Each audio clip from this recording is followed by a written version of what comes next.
Okay, here we go. Said I was gonna do the thing, so I'm doing the thing. Um, Hi, if you're watching this, probably nobody is, but hello.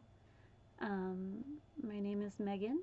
I am starting this channel because I am bored and lonely. um, I really like to talk about horror novels, um, but I don't have anyone to really speak to about them that doesn't mind me talking their ear off. So I have decided instead to put my thoughts out into the universe this way. Um, the end.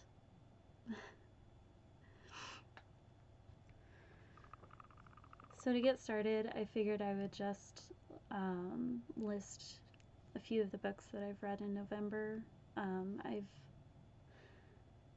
I've ordered them from the ones that I like the most to the ones I like the least. Number one, the one that I like the most would be The Hollow Ones by Guillermo del Toro and Chuck Hogan.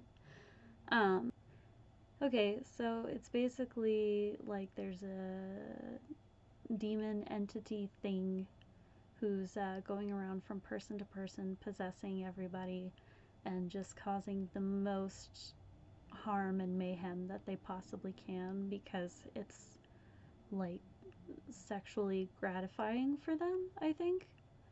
Um, and it's about this police officer. She, in the very beginning of the book, shot her partner who was trying to attack her and another person because he was possessed with the thing. Um, so she made the decision to shoot him. It ended up being a whole big thing.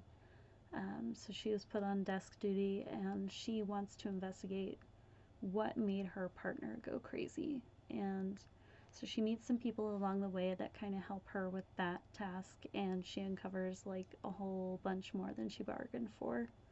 Um, it looks like it's going to be a series, which I really am excited about. Uh, there weren't too many like super disturbing parts in it.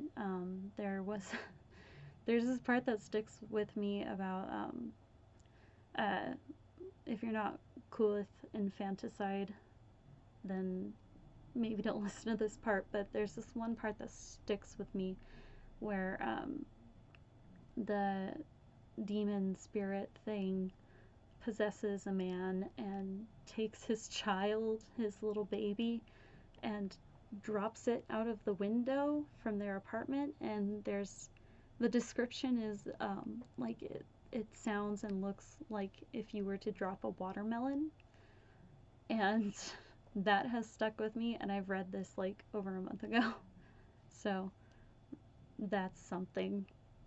Other than that, it's just sort of a fun time. Okay, so number two, I have started reading the Crossed graphic novels by Garth Ennis. Ennis, I never really know, but um, I read Preacher. Preacher is one of my favorite graphic novels by him, and so I wanted to start reading this one. I heard some pretty intense things about it, and yeah, it's pretty much pure filth and debauchery for the sake of it. Um, there's a story, but it's, I don't know. To me, it just seems like it's basically just that. It's shock value.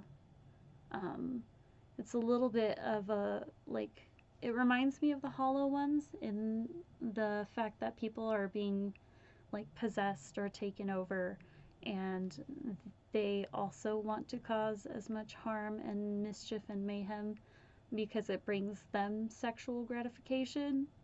I've just started reading it, the very first one. I'm excited to continue. I don't know. I'm trying to keep an open mind. It's basically, yeah, like a more intense version of the Hollow Ones. It seems like to me anyway. Um, if you're interested in the graphic novel but don't want to really go out of your way to read it, Spooky Rice does a breakdown of it, and it's really awesome. He did a really great job. That's what kind of inspired me to read the novels. So go watch that. Number 3, I have Survive the Night, and this is by Riley Sager. And it's a novel, all right. It's a thing that exists. So this our main girl, Charlie, decides to take a ride with a complete stranger across states in the middle of the night directly after her best friend was murdered by a serial killer. Very smart. Very smart. Charlie makes a lot of very smart decisions in this novel. I can relate to Charlie a lot in that she's like an introvert. I am also really stupid a lot of the time and make very poor decisions. So I get it. It's just sort of an easy read. Like if you're looking for something that you don't really have to dig too deep into or spend too much time analyzing themes or whatever, it's just a fun little ride. Um, especially the ending, which goes off the fucking rails. Uh, I can't even begin.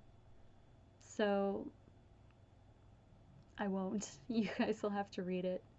Um, I guessed who the killer was within like the first couple of chapters. There's like this offhanded comment that some character made, and I was like, oh, okay, so you're the killer. And throughout the ride in their car, which is basically the entire novel, pretty much, I started second guessing myself a little bit. I thought that Josh, the man giving Charlie the ride, could maybe be the killer. Um, because he knew a lot and he acts really, really suspicious the entire time. And so you're kind of like in the back of your mind, you know that he's not really the killer, but you're also like, what are you doing though? Um, she finds out that he's lying about where he's from. He's lying about his name. He's lying about everything. He's lying about his dad. He's lying about not knowing who Charlie is. It's kind of interesting to see where they take that. But yeah, like I said, the ending just goes off the rails for me, and it's like I laughed out loud like several different times because it was so ridiculous.